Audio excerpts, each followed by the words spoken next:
우리는 간단한 지식, 진리를 알고 있습니다. 그것은 하나님께서 지켜주신다 하는 지식입니다. 이 진리를 너무 잘 알고 있고 시도 때도 없이 생각도 하겠습니다만은 이렇게 질문하면 조금 대답하기가 어려워질 것 같습니다. 어떤 질문이냐면 마음과 뜻과 정성과 힘과 인격과 모든 것을 다해서 하나님 지켜주신다는 이 지식과 진리에 불살라 나를 드리고 있느냐, 이렇게 하면 쉽지 않구나 하는 생각들을 하게 됩니다. 우리 모두에게 돌보심, 보호하심, 지켜주심이 너무나 간절하고 절박한 기도인데 그 기도를 우리가 실천하는 것은 쉽지 않구나 하는 생각을 문득문득 하게 되면서 시편 116편은 이 부분에 대해서 굉장히 중요한 메시지, 답을 전해줍니다. 116편을 이렇게 쭉 읽다 보면 한편의 음악같이 우리 마음을 두드리는 것 같아요. 그리고 골방에 들어가든지 삼삼오오 모이든지 하나님께 기도하지 않을 수 없게 만드는 시편 같아 보입니다. 이 시편 한 부분을 통해서 하나님이 우리에게 들려주시는 말씀이 무엇인지 한번 고민도 해보고 마음에 새겨보고 이 말씀이 우리를 어떻게 읽어내시는지 그리고 우리에게 무엇을 요구하는지 우리를 어디로 이끌어 가는지도 한번 생각해 보면 어떨까 하는 생각이 좀 들었습니다. 한 가지를 좀 생각해 보면 우리가 코로나를 거치면서 굉장히 전 세계적으로 많이 어려워졌던 때가 있었고 그것만 해도 어려운데 러시아와 우크라이나 전쟁이 터져서 아직까지 끌고 있으니 이것도 굉장히 힘든 지경은 맞았습니다. 하지만 2026년 올해 6월쯤 됐던가요? 터진 이 전쟁은 중동 지역에 우리에게 직격탄이 돼서 일단 유가가 굉장히 올랐고요. 그래서 고유가 지원금까지 주게 됐는데 어떤 분들은 받으셨을 거고요. 혹시 어떤 분들은 못 받았었는데 너무 불평하거나 실망하지 마시기 바랍니다. 어차피 그것은 여러분들의 세금에서 나간 것이 아니겠습니까? 왜 나한테 안 줘? 너는 받았니? 나는 못 받았대. 어떻게 해야 돼? 뭐 이렇게 따질 수는 있겠지만 너무 상심하지는 마시고 이 시간 생각하시면서 하나님이 우리에게 어떤 은혜를 베풀어 주시는지 여기에 조금 관점을 맞추어서 따라오면 좋을 것 같아요. 시편 116편은 딱 두 가지를 얘기하는데 첫째는 은혜에 대한 얘기라고 합니다. 은혜. 둘째는 보답 또는 응답이라는 얘기라고 하지요. 은혜는 물론 위에서부터 내려주시는 것입니다만은 보답, 응답도 굉장히 중요해요. 하나님의 말씀으로 여러 가지 상황으로 우리에게 은혜를 내려주시는데 우리가 그때마다 어떻게 응답하지 하는 여기에 좀 관심을 가졌으면 좋겠습니다. 그리고 우리가 이 시간까지 잘 그랬겠지만 앞으로도 나는 응답해야 돼. 응답해야 돼. 하나님의 부름과 말씀에 응답해야 되는구나 하는 믿음으로 살아주기를 옆에 사람과 약속하세요. 꼭 약속할게. 이렇게 시작. 약속합니다. 예. 전쟁이라는 것은 좀 극단적으로 안 좋은 얘기긴 한데요. 이 전쟁이 우리에게 좀 중요한 지식, 어떤 진리를 가르쳐 줬습니다. 진실을. 왜냐하면 전쟁은 중동 지역에서 자기네들끼리 하는 것 같은데 그 직격탄은 우리가 받고 있어요. 전 세계가 받고 있습니다. 그래서 우리는 너네들끼리 싸우는 거 좀 해결 좀 해주면 안 돼? 우리가 너무 힘들어. 이렇게 말하고 있죠. 사실 그것이 맞습니다. 왜냐하면 아담 이래로 모든 인류는 남남이 아닙니다. 지독하게 얽혀있는 한 공동체, 한 가족입니다. 사람들은 평안한 때는, 괜찮은 때에는, 별로 문제가 없는 때에는 요 지식을 까먹고요. 요 진실을 까먹어서 자기 마음대로 편한 대로 삽니다. 저기서 무슨 일이 터든지 나는 편안해. 내 측근도 편안하고 내 가족도 편안하고 나에게는 문제가 없으니까 쟤네들이 알아서 하겠지. 이렇게 하면서 별 관심이 없어요. 근데 전쟁이 터지니까 어떻게 됐습니까? 제발 좀 해결해 달라고 전 세계가 난리를 치고 있습니다. 우리 다 같이 죽게 생겼다고 난리를 치고 있습니다. 그렇습니다. 꼭 전쟁이 아니었다고 해도 옆에 사람은 남남이 아니었어요. 옆에 사람은 가족이었어요. 그리고 한 공동체, 한 동료였단 말이죠. 이 시간, 이 전쟁의 시기를 지나면서 우리가 동료됨을 좀 깨워야 되겠습니다. 옆에 사람의 일은 남의 일이 아니고 나의 일이다 하는 생각들을 좀 가졌으면 좋겠다는 얘기죠. 이것을 가르쳐주는 지식이 하나 있는데요. 성경에 디모데전서 2장 1, 2절에 이런 얘기가 있어서 한번 들어보세요. 제가 읽어보겠습니다.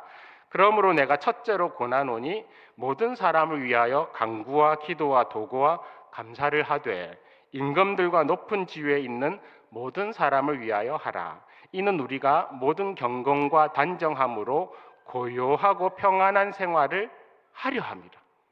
여러분, 경건하게 단정하게 고요하고 평안하게 살기를 정말 원합니까? 뭐 빛과 번쩍하고 화려하고 대단한 것을 원하지 않고 경건하고 단정하게 고요하고 평안하게 매일매일 주님 부르실 때까지 살고 싶습니까? 그 답은 매우 간단한데요. 기도해라는 것입니다. 누구를 위해서? 이웃을 위해서, 세계를 위해서, 옆에 사람을 위해서, 특별히 통치자들, 지도자들, 정치에 앉아 있는 사람들을 위해서 간절히 기도하라고 가르치고 있습니다. 만약에 우리가 단정하고 평안하게 살아가는 것이 쉽지 않고 힘들고 괴롭고 안 된다고 여긴다면 국가를 상대로 누구를 상대로 찾아가 가지고 화를 내는 것이 아니라 나 정말로 성도 맞아? 나 정말로 정말 기도하고 있었어? 나를 한번 돌아보면 어떨까요?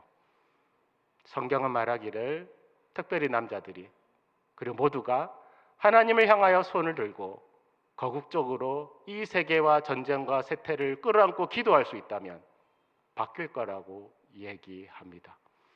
남의 일이 아닌 이유는 저 구석에 터지는 일이 나의 일이 될 수 있는 이유는 우리가 골방에서 삼삼오오 모여서 기도할 수 있기 때문입니다. 기도의 힘은 놀라워서 옆에 사람의 일이 더 이상 옆에 사람 그의 일이 아니라 나의 일이 되게 만들어주고 옆에 사람의 여러 가지 하소연들과 속상한 것과 온통 문제에 얽힌 것들이 그것이 곧 나의 일이라고 가르쳐주고 그를 위해 감싸 안아주고 그를 위해 울어주고 그와 함께 부둥켜서 주님 앞으로 가자고 말해주게 됩니다. 그러므로 기도하는 시간은 신방하는 시간입니다. 요즘은 신방하기 쉽지 않을 텐데요. 그러나 방에서 시간을 내서 그 사람의 이름을 불러가면서 상황을 그려가면서 이웃들과 세계와 통치자를 위해서 기도하기 시작할 때 우리는 매우 중요한 일을 하는 것인데 결코 저들의 일은 남의 일이 아니고 나의 일이구나. 내가 기도함으로 동참하는 것이야 라는 지식을 깨달을 수 있습니다. 혹시 기도가 소원해졌다면 다시 한번 기도의 자리로 나갑시다. 기도하는 것은 나의 욕구와 나의 필요를 채우는 시간일 수도 있는데 그보다는 남의 일이 더 이상 남의 일이 아니고 나의 일이라고 보여주고 하나님 말씀에 순종함으로 이 세상의 모든 일들을 끌어안고 주님의 뜻이 하늘에서와 같이 우리에게도 나에게도 여기에도 한국에도 저기 중동 땅에도 이루어져 달라는 바로 그 기도를 우리가 간절히 실천하는 방법입니다. 부디 기도하시고 더 기도하시고 저 사람 몰라요? 나는 남의 일이에요. 그런 생각하지 마시고 같은 일로 같은 동료로 같은 가족으로 품고 같이 나가기를 부탁드립니다. 몇 가지를 좀 생각해 볼 텐데요. 첫째로 무엇이 은혜인가 이렇게 물어본다면 오늘 말씀은 1절 2절 시편 116편 들어주시는 은혜라고 얘기를 합니다. 1절 2절만 한번 끊어서 혹시 띄워줄 수 있으면 같이 읽어보겠습니다. 여호와께서 내 음성과 내 간구를 들으심으로 내가 그를 사랑하는도다. 그의 귀를 내게 기울셨으므로 내가 평생에 기도하리로다. 기도할 만할 때 하는 게 아니고요. 평생에 기도하겠대요. 이유는 무엇입니까? 1절에 답이 있어요. 하나님이 나를 들어주시니까. 사람들은 눈치가 빠삭합니다. 어린아이로부터 어른들까지 아무리 얘기하고 하소연해도 들어주지 않는 사람한테는 갈 일이 없죠. 그런데 나를 있는 그대로 받아주고 들어주고 이렇게 맞아주고 인도해주고 안내해주는 그 사람한테는 오만 얘기를 다 합니다. 요즘 젊은 사람들은 그런 사람이 없다 보니까 챗GPT랑 얘기를 하시는데요. 챗GPT는 다 받아주는 것 같지만 그거 거짓말인 줄 아십니까? 그 사기입니다. 챗GPT는 여러분들에게 진실을 보여주지 않습니다. 여러분들에게 진실로 반응해 주지도 않습니다. 그것은 시스템으로 조작된 것인데, 저는 엄마보다 아빠보다 선생님보다 나를 더 잘 받아줘. 목사님보다 권사님보다 장로님보다 나를 더 잘 받아주고, 그래서 나는 밤마다 낮마다 때마다 시시때때로 컴퓨터 앞에 가서 혹은 폰 앞에 가서 물어보고 답을 얻고, 그거는요, 여러분들의 정신을 망치는 행위가 아닐까요? 그 시간에 폰을 끄시고 기도하십시오. 챗GPT 제발 끄시고 기도하십시오. 그리고 주님의 말을 들으십시오. 주님 앞에는 진실이 있겠습니다만은 기계 앞에는 진실은 아무 상관이 없습니다. 어린아이가 가장 속상할 때는 언제일까요? 예를 들어서 부모님이 생일을, 선생님이 생일을 스킵하고 잊어버리고 안 챙겨줄 때일까요? 저는 그런 경험이 있었던 것 같습니다. 초등학교 어느 때 시절에 주일에 저의 생일이 낀 주일에 갔는데 선생님이 이렇게 생일을 챙겨주니까 나도 당연히 챙겨줄 줄 알고 불러내서 선물 줄 줄 알았는데 저의 이름은 없었습니다. 한 주가 지나면서 저는 생각했습니다. 다음 주에는 선생님 아차 홍성수 빠졌네 챙겨줘야지 라는 생각을 가질 줄 알고 저는 또 교회에 갔습니다. 그런데 안 갈 걸 그랬습니다. 그때도 부르지 않더라고요. 놀랍게도 3년 4년 지나도록 저는 생일이 없었습니다. 그 교회에서. 그리고 다른 교회를 넘어가서 생일 챙김을 받았던 것 같습니다. 물론 다른 교회 생일 안 챙겨줘서 넘어간 건 절대 아닙니다. 하다 보니까 그렇겠죠. 주일학교에 계신 선생님 여러분, 부장님 여러분, 교육자 여러분, 어린이의 생일을 잊지 마시고 챙겨주시기 바랍니다. 저와 같은 사태가 발생하지 않도록. 또는 이 어린아이가 선생님한테 또는 부모님한테 오해를 받아가지고 자기가 절대 잘못한 일이 아닌데 막 그냥 문제가 낙인 찍혀가지고 엄청나게 야단을 맞고 집에 돌아가서 얘기를 했더니 부모님도 네가 맞을만 했잖아 이렇게 얘기를 해서 아무도 자기를 도와주지 않고 들어주지 않고 그냥 오해를 받아가지고 억장이 무너지는 그런 것일까요? 물론 그것도 괜찮은 얘기긴 합니다만은 괜찮다고 하면 죄송한데 그 아이한테는 아이야 죄송합니다. 어쨌든 속상한 일이 맞기는 한데 여기 이 성경에서 우리가 보는 인간의 고통은 그것과는 차원이 다른 것입니다. 뭐냐면 그 자신이 이 땅에서 전혀 받아들여지지 않는 것입니다. 생각해 보세요. 내 한 몸, 내 생각, 내 존재, 내 인격이 누군가에 의해서 기억이 되고 수용이 될 수 있다면 어떤 어려움도 넘어갈 것 같습니다. 나의 얘기를 들어주고 나의 고민을 들어주고 내 존재를 인정해주고 너가 있어서 좋아. 옆에 사람 말해볼까요? 당신이 있어서 좋습니다. 이렇게 시작. 당신이 있어서 좋습니다. 이렇게 해야 되는데 이게 전혀 없는 거예요. 그러니까 이 사람이 자기를 받아준 사람이 아예 없는 거예요. 그거를 버려짐의 고통, 유령 인간 만드는 고통, 왕따, 고통 그렇게 얘기를 하더라고요. 그러면 이 사람은 살맛이 나지 않고 모든 힘을 잃어버립니다. 이유는 매우 단순한데 세상 누구도 자기를 받아주지 않는다고 믿었기 때문입니다. 이것은 이 사람을 터미널로 밀어세워요. 끝까지 밀어세워요. 벼랑 끝에 밀어세웁니다. 그러면 우리는 이런 문구를 만나게 돼요. 이 세상에서 하는 얘기입니다. 도움을 받으시기 바랍니다. 상담을 받으시기 바랍니다. 당신은 혼자가 아닙니다. 전화번호 1577-0199 전화하면 진짜 받을 겁니다. 여기는 무료 상담 전화기 때문에 24시간 항상 가동되고 있습니다. 저는 혹시 받지 않을 수도 있는데 여기는 직원들이 다 대비하고 있어서 받을 겁니다. 제가 전화 받지 않으면 다음에 전화하시면 되지. 이 목사 전화 왔다고 막 이렇게 얘기는 하지 마시기 바랍니다. 여러분, 이 사회도 우리들을 향하여 메시지를 주고 있어요. 어떤 메시지입니까? 당신은 혼자가 아닙니다. 도움을 받을 수 있습니다. 보호를 받을 수 있습니다. 이렇게. 그런데 보호받을 수 있다. 도움받을 수 있다. 당신은 절대 혼자가 아니다. 이 얘기는 세상의 얘기일 수도 있는데요. 사실은 우리 하나님의 이야기라고 했습니다. 그 이야기가 시편 116편에 깔려 나오고 있는데요. 두 가지로 정리하면 첫째로 이 시편 116편은 은혜가 뭔가라고 얘기했을 때 들어주는 것이다 라고 얘기를 합니다. 하나님은 항상 들어주고 계십니다. 여러분, 우리가 응급한 일이 있을 때, 굉장히 긴박한 일이 있을 때 경찰이 우리 집에 올 때까지는 5분에서 15분이 걸립니다. 그리고 구급차가 그 골든타임에 우리 집에 올 때에도 5분에서 15분은 좋게 걸리고요. 교통 트래픽 걸리면 1시간, 2시간 지나가다가 우리의 응급 사정은 그냥 마비가 돼버리고 죽을 수도 있습니다. 그런 거 아십니까? 하나님에게는 골든타임이 따로 없고요. 항상 거기 그냥 계십니다. 우리가 안테나를 열고 기도하기만 하면. 세상에야 경찰차, 앰뷸런스 뭐 이런 거 시간 걸리겠지만 하나님은 바로 알고 계십니다. 하나님은 귀를 열고 계십니다. 그리고 말해보라고 합니다. SOS 쳐보라고 합니다. 그리고 이미 다 알고 계시고 듣고 계십니다. 그러므로 복잡하게 살 때든지 정신없이 살 때든지 위급한 일을 당할 때든지 아무 관계없이 항상 그 자리에 계시고 들어주시는 하나님께로 가보시면 어떨까요? 하나님을 불러보십시오.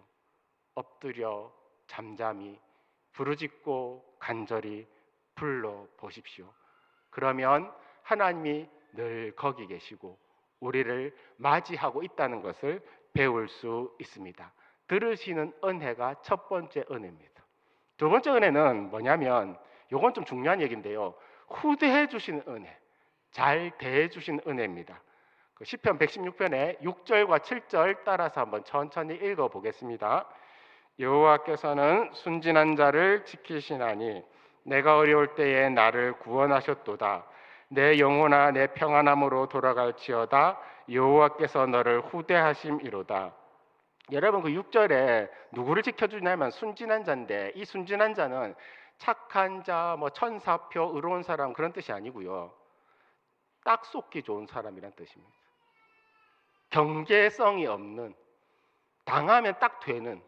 여러분 세상에서는 쏟기 좋은 사람 등쳐먹습니다. 사기에 딱 걸리기 좋아요. 그래서 그런 사람이 이렇게 하소연을 하면 우리는 말합니다. 네 잘못이야. 다음에는 좀 제대로 알아보고 해. 이렇게 말하겠지만 하나님은 뭐예요? 그런 사람을 지켜주십니다. 어려울 때 구원해 주십니다. 사기당했다고 인생 다 잃어버렸다고 벼랑 끝에 서가지고 난리를 치지 마시고 하나님께로 돌아가십시오. 하나님은 경계심이 없는, 쏟기 딱 좋은, 대책이 없는 그런 사람도 눈여겨보시고 항상 귀를 열고 안테를 열고 들어주신다는 것을요. 사실은 7절이 더 중요한데 내 영혼아 내 평안함으로 돌아갈지어다. 이 얘기는 무슨 얘기냐면 우리가 그렇게 사망의 줄이 매고 있고 오도 가도 갈 데가 없고 음부의 권세가 짓누르고 있는 그 상황에서 소식이 들려오네요. 이제 됐다. 평안해라. 평안함으로 돌아가면 돼. 집으로 돌아가. 이런 얘기가 들어오는데 무슨 일이 벌어졌어요? 난 딱 죽겠는데. 난 해결이 안 됐는데. 나는 도대체 어디로 갈지도 모르겠고 아무것도 된 일이 없는데 그때 답을 주더라고요. 7절 끝에서 여호와 하나님이 너를 잘 대해 주시잖아. 해결 다 됐습니다. 여러분 우리한테 돈이 생긴 것도 아니고 우리한테 앞길이 열린 것도 아니고 우리한테 유력한 인사, 뭐 보아스 같은 사람이 찾아온 것도 아니에요. 근데 매우 간단하게 하나님이 너를 좋게 봐주시고 잘 대해주니까 이제 평안함으로 돌아가렴. 여러분 이것이 기도 자리에서 얻는 놀라운 특권입니다. 기도한다는 것이 도깨비 방망이는 아니겠지만 우리 마음에 절대적인 평안을 주시는데 첫째 지식은 그 주께서 그 삼위 하나님께서 우리를 그대로 다 들어준다는 거예요. 그리고 그 하나님은 들어주실 뿐만 아니라 좋게 봐주신다는 거예요. 세상은요 우리를 심사하려고 안달이 나 있습니다. 아주 까다롭게 심사합니다. 경쟁력을 키우라고 막 몰아세웁니다. 60세, 70대도 학교 보내서 공부하라고. 여러분 꼭 학교 갈 필요는 없겠지만 그렇게 공부를 시켜가지고 경쟁력 사회에서 경쟁력 키워서 이기라고 합니다. 70이 돼도 80이 돼도 공부를 해야 되는 건 맞는데 경쟁 사회에 노출돼 가지고 죽을 지경으로 만듭니다. 하나님은 우리를 좋게 봐주십니다. 실적, 경력 필요 없습니다. 성과 다 필요 없습니다. 업적 필요 없습니다. 세상은 그런 걸 요구하면서 선발하려 하고 심사하려고 하겠지만 하나님은 그런 것이 아니라 우리 있는 그대로 봐주시면서 우리를 어떻게든 좋게 대해 주십니다. 십자가 복음으로 그리스도의 보혈로 우리를 날마다 있는 자리에서 새롭게 하십니다. 혹시 세상에서 전화 걸 수 있습니다. 도움 받아야 되니까, 상담 받아야 되니까. 하지만 우리 하나님께 꼭 가시기를 바랍니다. 여러분의 기도의 자리에서 첫 번째 은혜 지식, 두 번째 은혜 지식, 항상 들으시는 하나님, 항상 좋게 대해주시는 후대하신 하나님을 꼭 만나는 그런 축복이 있기를 부탁드리겠습니다. 여러분, 사람이 우리를 좋게 대해주면 우리는 이런 마음 들죠. 아, 살았구나, 살았구나. 아, 저쪽에 가니까 너무 까다롭게 심사하고 난리를 쳐가지고 숨이 턱턱 막히고 나 다시는 지원 안 하겠다, 이런 마음이었는데, 또 저쪽에 가니까 너무 잘해주니까 이제 몸둘 바를 모르겠는 거예요. 여러분은 어느 쪽으로 가시겠습니까? 여러분은 골방으로 가야 됩니다. 하나님께로 가야 됩니다. 우리를 안도하게 하시고 우리를 숨을 쉬게 하시고 우리를 편안하게 만들어 주시는 주님의 진료실로, 주님의 상담실로 꼭 가시기를 바랍니다. 여러분, 질문 하나 드릴게요. 어떤 때에 몸둘 바를 모를 정도로 정말로 감격에 겨웠던 적이 최근에 언제였을까요? 최근에. 혹은 먼 옛날에 혹시 있었나요? 저는 여러분이 주님과 교제할 때를 묻고 있습니다. 주님의 진료실에서, 주님의 상담실에서, 그분의 식탁 앞에서, 그분이 차려주는 음식 속에서, 성찬 속에서 그분과 깊이 교제한 때가 언제였는지를 묻고 있습니다. 여러분, 예상치도 않았던 대접을 받으면 얼마나 기쁠까요? 저는 누가복음 15장의 그 예를, 여러분들이 너무 잘 아는 예를 한번 들어보기로 하겠습니다. 탕자의 비유로 잘 알려져 있는데요, 이 탕자가 아버지의 재산을 다 팔아치우게 됩니다. 당돌하게 아버지한테 가서 재산 좀 주세요. 어차피 죽고 나면 나한테 줄 거니까 지금 다 넘겨주세요. 아주 당돌합니다. 그렇게 해서 그 재산을 다 받아가지고 성경에 보니까 멀리 멀리 머나먼 나라로 가서 이렇게 돼 있더라고요.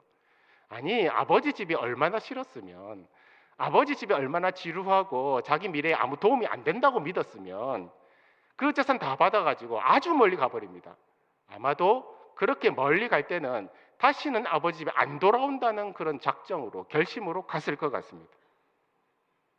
성경에 보니까 거기서 아주 허랑방탕하게 살다가 돈이 다 떨어져가지고 먹을 것이 없습니다. 예전엔 친구도 많았겠지만 이제 친구도 없습니다. 어디 갈 데도 없습니다. 굶어 죽기 딱 좋은 그 상황이 왔을 때 이 사람은 둘째는 돌이키게 되죠. 생각해 보니까 아버지 집이 생각이 나네요. 내 거기서 살 때는 금식 기도는 해봤어도 굶은 적은 없어요. 그렇지 않나요? 아버지 집에 있을 때 금식 기도 하죠. 작전 기도하고 결심 기도하고. 근데 밥이 없어서 굶은 적은 없어. 이러니 이 둘째가 생각하기를, 됐다, 아버지 집으로 가자. 양심이 있잖아요. 모든 재산을 다 팔아치웠으니까. 그래서 만들어낸 멘트, 문구가 머릿속에서 또 돌아다니는데, 아버지 집에 가면 딱 이렇게 말하기로, 나는요 자식도 아닙니다. 난 둘째라고 할 자격이 없습니다. 그냥 저 수많은 아버지의 무수한 수십만 수백만 저 많은 품꾼, 저 하인들 중 하나로만 여기면 감지덕지 하겠습니다. 딱 요 생각. 이 생각을 하면서 다시 아버지 집으로 가려니까 길이 너무 머네요. 그렇게 멀리 나가지 말고 송대에서 영도로 가든지 이렇게 해야지. 왜 그렇게 멀리 갔냐고요. 아버지 집에 가기 싫어갖고 왜 그렇게 멀리 갔냐고. 그때는 돈이 있었으니까, 그때는 실력이 있었으니까, 그때는 능력이 있었으니까, 그때는 하나님이 아니라 자기 중심으로 살 수 있다고 생각했으니까. 그렇게 멀리 멀리 갔다가 이제는 돌아가는 길이 얼마나 먼지. 그러면서 머릿속에서 무한 레코드 반복을 하는데, 나는 자식도 아닙니다. 나는 때려 죽일 놈이에요. 나는 아들도 아니지요. 그냥 품꾼 중 하나로 봐주시면 감사합니다. 이 얘기를 엄청나게 반복해가지고 리코드 돌리면서 돌아가는데, 겨우겨우 그 집 앞에 다가오는데 아버지는 벌써 동구밭에 나와 있어요. 그 아들이 얼마나 떠나 있었는지는 모르겠는데 그 둘째가 떠나 있는 동안 아마도 모르긴 해도 날마다 나가서 둘째 돌아오기를 기다리고 있었을 것 같습니다. 둘째는 아버지를 만나고서 멘트를 날려보려고 아주 논리적으로 감동적으로 아버지 앞에 아주 처량하고 불쌍한 모습을 다 보이면서 나를 품꾼의 하나로 받아줄 요량으로 만들어 보겠다고 연기를 시작하는데 연기가 다 필요 없습니다. 아버지는 둘째를 그대로 안고 받아주었습니다. 있는 그대로 다 받아줬습니다. 우리는 힘이 있을 때, 돈이 있을 때, 인맥이 있을 때 우리 마음대로 살다가 사망의 줄이 나를 얽어매고 음부의 고통이 나를 짓누르고 오갈 데 없는 신세가 되면 내 힘으로 할 수 있는 것이 아무것도 없다고 생각돼서 돌이켜 아버지를 찾게 되는데 그 모든 시간 동안에 우리는 뭘 하고 있었냐면 아버지로부터 받은 돈, 지식, 재산, 은혜 모든 소유를 다 세상에 다 팔아치운 거예요. 우리의 모든 날들을 통해서. 오늘 시편 116편의 중요한 주제가 좀 이따 나오겠는데요. 내게 주신 모든 은혜를 내가 어떤 마음으로 보답하며 살아야 되느냐 이렇게 절규를 하는 판인데 하나님의 모든 은혜를 은혜로 기억하지 못하고 내 소유물로 생각해서 내 노력의 보상으로 착각해서 이 모든 것들을 하나님이 중심이 아니라 내 마음대로 다 팔아치우면서 허랑방탕하게 살다가 오도 가도 못하게 되니까 그제사 천부여 의지 없어서 손들고 오는데 그거 하나님을 기만하는 거 아닐까요? 하나님은 그런 예배 받아야 됩니까? 여러분, 하나님은 중심을 보시는데 이 둘째 아이가 코너에 몰려가지고 아무것도 할 수 없어서 낮은 마음이 됐을 때 이젠 더 이상 못 살겠다. 이젠 내 물 안 돼. 이 모든 것은 아버지 거였는데 아버지 걸 다 팔아치워버리고 우상숭배나 했어. 이 죄인이 도대체 어떻게 하냐. 이렇게 낮아진 마음으로 아버지께로 돌아가서 만났을 때 그 아버지는 있는 그대로 다 받아주더라고요. 여러분, 교회는 지식 가지고 나오지도 않고 재산 가지고 나오지도 않고 뭐 빚 갚은 척 옷 입고 나오지도 않습니다. 교회는 지난주일 오후에도 말씀드렸습니다마는 있는 모습 그대로 나오는 겁니다. 있는 모습 그대로. 죽을 결심할 수밖에 없는 그 상황에서 나옵니다. 오도 가도 못해서 나옵니다. 오갈 데 없어서 나옵니다. 오갈 데 없는 죄인이 이 세상에서 도저히 받아주지 않는 죄인이 도무지 살 수 없어서 이 영혼이 살 수 없어서 2단에 찍히고 3단에 찍히고 온데 다 찍히고 도대체 살 수가 없으니까 하나님 아버지 앞으로 나와서 아버지 앞에서 회개하면서 그냥 품꾼의 하나로도 족하다고 노예로도 족하다고 그냥 있게만 해달라 이 마음으로 나오면 우리의 정체성을 알게 되는데 그 정체성은 사랑하는 아들아 사랑하는 딸아 나는 죽었다가 살아난 내 아들이야 내 딸이야 그 다음 말 너는 내 상속자야. 여러분 이것이 누가복음 15장의 첫 번째 반전입니다. 첫 번째 반전이라고 말씀드린 이유는 두 번째가 있다는 얘기예요. 두 번째 반전은 우리가 잘 아는데요. 큰 아이의 이야기입니다. 저에게도 큰 형님이 있습니다마는 여기 큰 형님은 너무 무서워요. 저는 선한 형님을 두셔서 감사해야 되는데 감사하지 못해서 이 시간을 빌어서 죄송하다고 말씀드리고 싶습니다. 여기 이 형님은 너무나 엄격하고요. 너무나 잣대가 분명해요.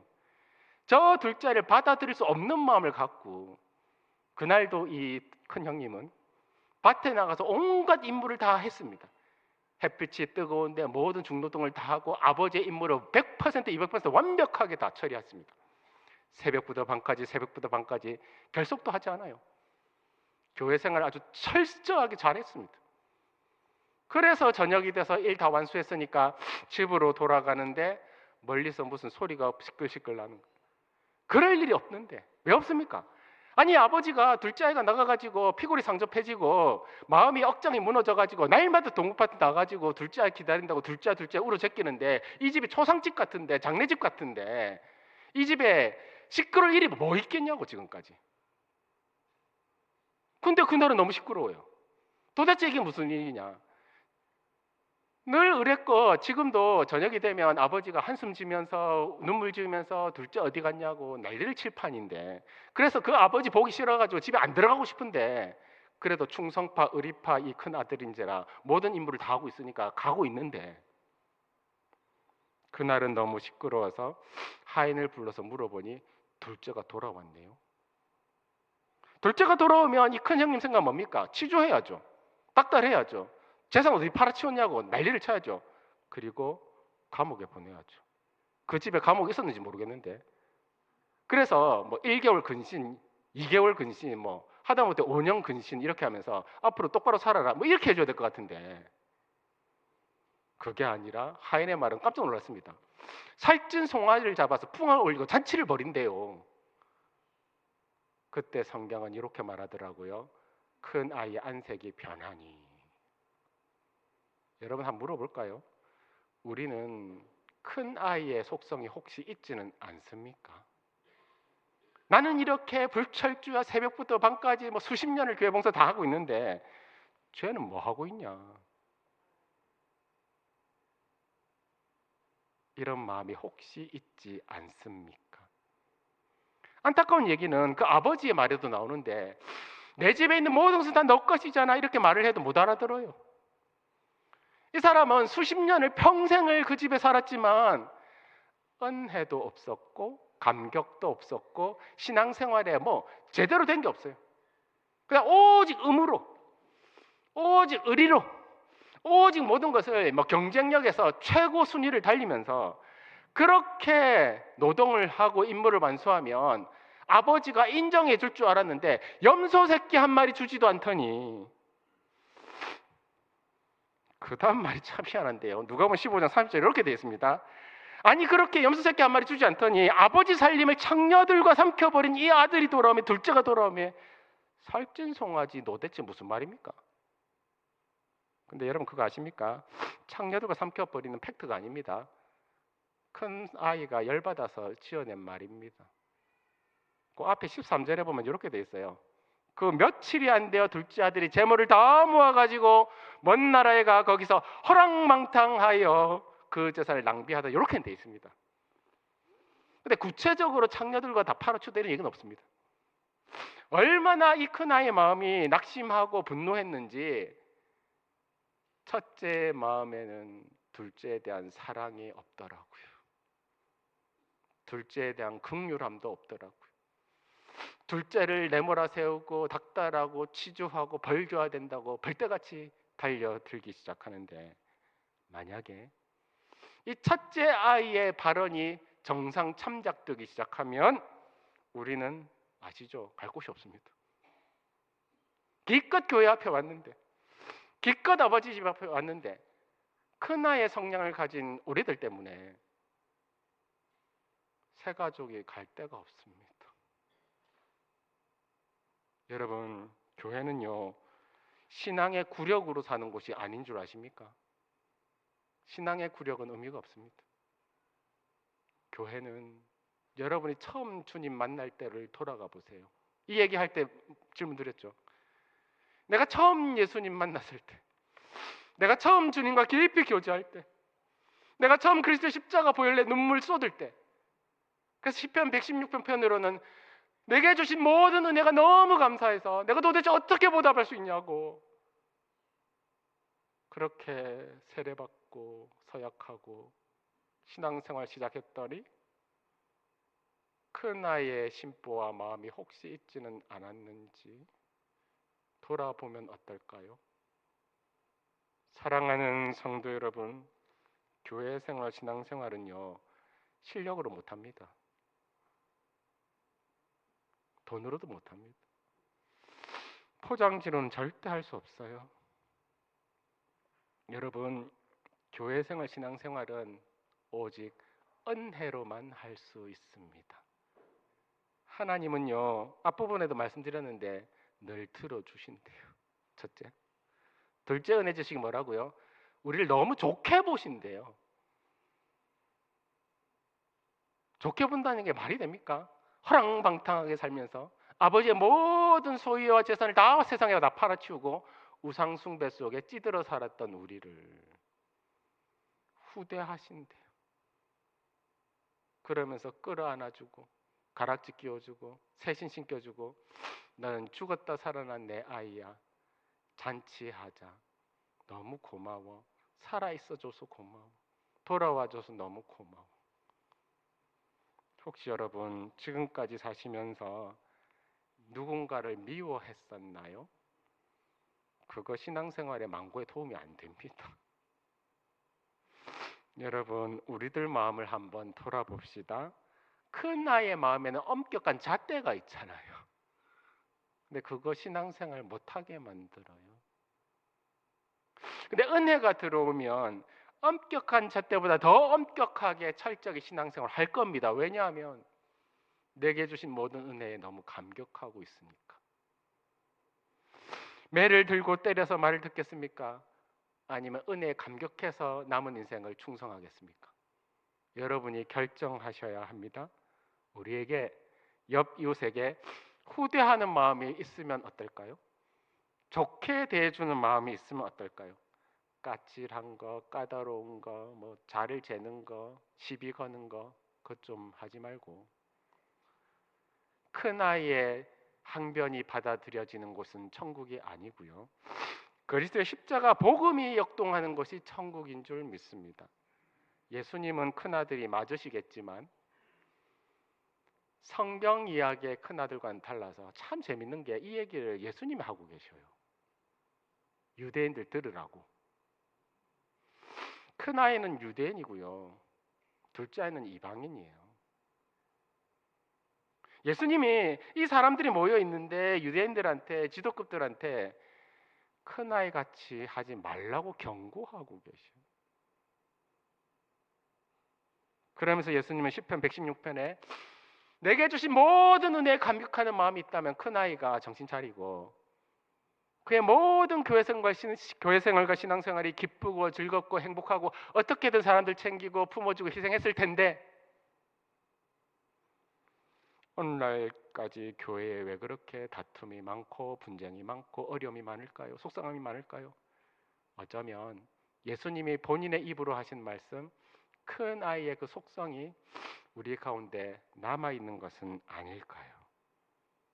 예수님은 그 이야기를 들려주시면서 꾸며낸 이야기로 그치지 않으시고 큰아이의 속성을 갖고 있을 수밖에 없는 우리 참 패역한 죄인들에게 본인이 스스로 기꺼이 아낌없이 자유롭게 십자가를 지시기로 작정하시고 모든 피를 다 쏟아내시고 그래서 에베소서에 잘 나옵니다마는 우리 가운데 화평이 되셨느니라 라고 말씀하십니다. 여러분 첫째 아들의 속성을 좀 물려놓으시고요.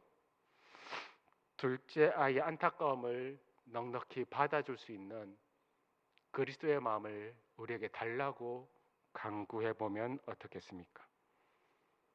두 번째 은혜 지식입니다. 나를 너무 좋게 받아주시는 하나님. 보기와는 다르게 나는 아무것도 아닌데 나의 포장지 다 걷어내도 나의 업적 성과 다 걷어내고 있는 그대로 나를 받아주시는 그 하나님 후대하심을 경험하시는 것처럼 여러분 옆에 있는 자녀들, 가족들, 이웃들 그리고 좀 껄끄러운 사람들에게까지도 넓은 마음으로 대해주시기를 간절히 당부드립니다. 그래야 여러분의 기도가 막히지 않고 여러분의 신앙에 힘을 얻을 수 있습니다. 세 번째 끝으로요. 이렇게 은혜를 받으면 어떻게 살까요? 12절과 15절이 답입니다. 죽을 때까지도 경건하게 거룩하게 산다네요. 12절 한번 읽어보겠습니다. 내게 주신 모든 은혜를 내가 여호와께 무엇으로 보답할까? 15절 읽습니다. 그의 경건한 자들의 죽음은 여호와께서 보시기에 귀중한 것이로다. 아멘. 이 시간 잠깐 여러분들에게 정말 VIP를 한번 떠올려 보세요. 여러분들한테 길잡이가 되고 은혜가 되었던 소중한 사람을 그 사람이 아마 세상을 떠났어도 괜찮습니다. 별세 한 분이라도 마음속에 한번 떠올려 주시기 바랍니다. 40년쯤 전에 제가 이 얘기를 듣고 읽었었는데요. 그때는 1980년대였을 테니까. 그때는 우리나라가 한창 좀 잘 나가려고 하던 때, 잘 나가지는 않았습니다. 좀 이렇게 경제가 개발되려고 하던 때였는데, 그때를 배경으로 한 것보다 한 10년, 20년 앞의 얘기입니다. 그러니 6.25 동란이 끝나고 헤매고 힘들게 막 살 때였어요. 그때 한 부부가 살았다고 하더라고요. 한 부부가 아니라 수십의 부부가 살았겠죠. 근데 여기는 한 부부니까. 그 부부는 아직 아이가 없었고요. 태중의 아이는 있었던 것 같습니다. 단란하게 소망을 가지며 살다가 어느 날 출장을 가게 됐는지 같이 둘이 가는데 돌아오는 길에 완행열차를 타고 굉장히 많은 시간을 남편이 미래를 직감했기 때문인지 모르겠는데요. 아내의 손을 꾹 잡고 4시간, 5시간 그렇게 오랫동안 지그시 잡은 채로 기차 끝까지 왔습니다.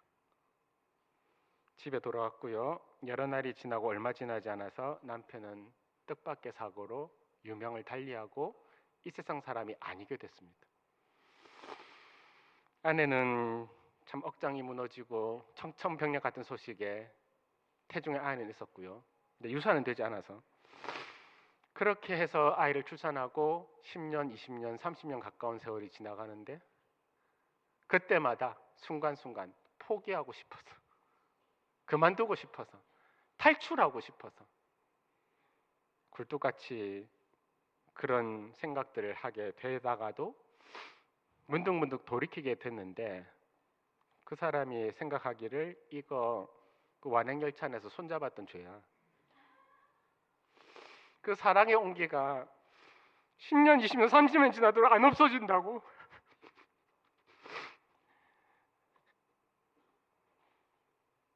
손 한 번 안 잡았으면 벌써 뭐 딴 데 갔을 건데. 그렇게 고백을 했다고 하더라고요. 여러분 손을 꼭 잡아주시기를 바래요. 저도 사모님한테 못 잡아줘서 미안한데 잡아주는 쪽으로 노력을 한번 해보겠습니다. 여러분 그 사랑의 온기가 그 사람을 이끌었대요. 시편 116편은 하나님의 사랑의 온기를 우리에게 전해주고 있어요. 사망의 줄, 음부의 권세, 말도 안 되는 도대체 살 수 없는 환경에 내몰릴 때 시편에서 말하기를 살려주세요라고 말할 때 주께서 들어주셨어요. 주께서 후대해 주셨어요. 그 스토리와 이야기를 경험하면서 이 사람 결심하기를 12절 내게 주신 이와 같은 모든 은혜를 내가 하나님께 어떻게 보답할 수 있어요? 이런 생각으로 남은 인생을 살게 됐어요. 시편 116편 여기 12절 말씀은 고신교에 속한 우리 모두에게 좀 많이 특별한 구절 같습니다. 그 이유는 이 구절이 우리 교단과 고신대학교 설립자이신 한상동 목사님의 마음 가운데 깊이 새겨진 구절이었어요. 1969년부터 1974년 그 사이에 한상동 목사님은 요청을 받게 됐습니다. 어떤 요청이냐면 여러분 아시잖아요. 초량교에 쫓겨나가지고 3.1교에서 목회하시고 목회 1년을 사시는데 형님 좀 학교 좀 맡아라. 학교는 학자들이 맡는 거지 도대체 무슨 일이냐. 교회 너무 어렵고 학교 너무 어려워서 말도 안 해. 당신밖에 맡을 사람이 없어. 봐주소. 좀 맡아주소. 그래서 고사할 수가 없어서 거절할 수가 없어서 목회하는 것도 바빠 죽겠는데 학교까지 맡아서 고려신학교의 마지막 교장, 고려신학대학의 초대 학장까지 버텨내시는데 도대체 할 수 있는 게 없으니까 고려신학교 송도 여기 옆에 있었겠죠. 조그만 학장실에서 교장실 학장실 생각을 하셨답니다. 나같이 지식도 없고 공부도 안 했고 아무것도 모르는 나를 이 교장 자리, 학장 자리 앉혀서 온 이유는 기도 좀 하라는 건갑다. 엄청나게 기도한 거예요. 기도하고 또 기도하고 기도하고 또. 그러다가 집으로 돌아가면 뭐가 있냐면 시편 116편 12절을 걸어놨었거든요, 목사님이. 그렇게 교당과 학교의 풍파 속에서 잠들 겨를 없이 스트레스 받아가면서 기도로 채우고 교장실을 나와서 집으로 들어가면 거실에 내게 주신 모든 은혜를 내가 무엇으로 보답할까? 이 구절을 보면서 하나님, 나 어떻게 해요? 나 보답하고 싶은데. 여러분, 하나님 앞에 생떼 쓰지 마십시오. 하나님 앞에 불평하지 마십시오. 그분은 내게 주신 모든 은혜를 기억하려고 했어요. 올해는 2026년인데 한상동 목사님 별세한 지 50주년입니다. 그리고 고신대학교 설립된 지 80주년이고요. 80에서 6을 빼버리면 74인데 고신교회가 출발한 지 74년이에요. 아까 말씀드린 대로 다시 돌아갈게요. 우리에게 정말 VIP, 우리에게 은혜를 끼친 분, 우리의 삶을 안내했던 그분을 떠올려 보시면서 그런 분들도 한상동 목사님처럼 내게 주신 모든 은혜 도대체 어떻게 갚을까라는 일념으로 살았을 거예요. 불평하지 않고 낙심하지 않고 하나님 앞에서 생떼 쓰지 않고. 요즘 우리는 어떻게 사십니까? 우리가 잘 아는 로마서의 진리를 말씀드릴게요. 우리가 살아도 주를 위하여 살고 죽어도 주를 위하여 죽나니 이러므로 사나 죽으나 우리가 오직 주님의 것입니다. 저도 이 구절 붙들고 20년, 30년 살고 있는데 여러분, 이 구절 한번 붙들면 어떨까요? 돈이 있어서 사는 것도 아니고 인맥이 좋아서 사는 것도 아니고 내 앞길이 장창해서 사는 것도 아니고 가능성이 있어서 사는 것도 아닌데 내게 주신 모든 은혜 내가 무엇으로 보답하겠느냐는 그 믿음으로 은혜로 살면 어떨까요? 사랑하는 성도 여러분, 시편 116편은 저에게는 한 편의 음악같이 다가오더라고요. 읽고 또 읽고 수십 번 수백 번 읽어도 도대체 너는 왜 그렇게 못 사니? 이렇게 말씀하시는 것 같아서 설교하지 말라는 것 같았는데 이번 주에 잠을 못 잤습니다. 근데 때는 왔고 오늘도 결국 잠을 못 자고 새벽에 뒤척뒤척 하다가 죄송스럽게도 이 말씀 들고 왔습니다. 우리의 VIP가 깨끗한 사람은 아니겠죠. 한 목사님도 마찬가지입니다. 오류가 많았겠죠. 어느 시인의 고백처럼 하늘 우러러 한 점 부끄러운 삶을 산 사람은 아무도 없습니다. 전혀. 우리 교단도 마찬가지예요.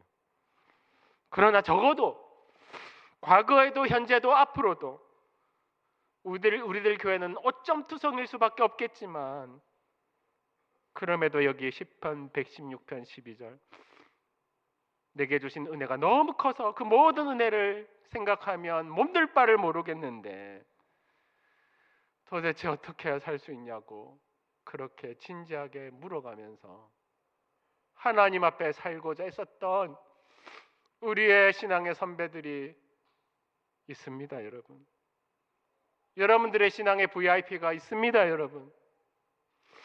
지금은 생떼 쓰거나 방만하거나 아무렇게나 살 때가 아니고 여호와 하나님 앞에 살 때입니다. 지금은 모든 것 다 내려놓고 주님께로 돌아갈 때입니다. 무엇이 은혜입니까? 세 가지 말씀드리는데 들으시는 은혜입니다. 무엇이 은혜입니까? 후대하시며 좋게 대해주시며 구원하신 은혜입니다. 세 번째로, 그러면 이런 은혜를 날마다 우리가 받고 있다면 도대체 우리는 어떤 마음으로 살아야 합니까? 내 나이가 10살이든 20살이든 80이든 90이든 아무 상관없이 모든 은혜를 십자가로 부어주신 주님 앞에서 어떻게 살아야 합니까?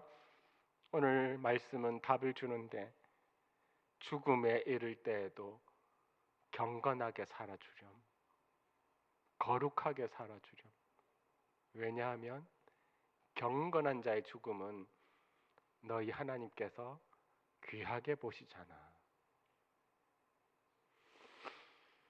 살았을 때, 태어날 때 생일 축하 좋습니다. 장래의 자리에서 하나님이 우리를 받아주실 때 장래의 주례자는 인간이 아닙니다. 하나님 한 분이십니다. 하나님이 우리의 장래를 집례하실 때 사랑하는 아들아, 사랑하는 딸아, 애썼구나. 끝까지 경건하게 살아줘서 고마워. 거룩하게 살아줘서 고마워. 큰아이의 마음이 아니라 예수 그리스도의 첫째, 예수 그리스도의 마음으로 둘째를 품어줘서 너무 고마워. 너의 수고와 애씀 때문에 교회가 빛을 발한다. 이런 하나님의 평가를 받는 사랑하는 성도들에게 모든 성도님들 다 되기를 축복합니다.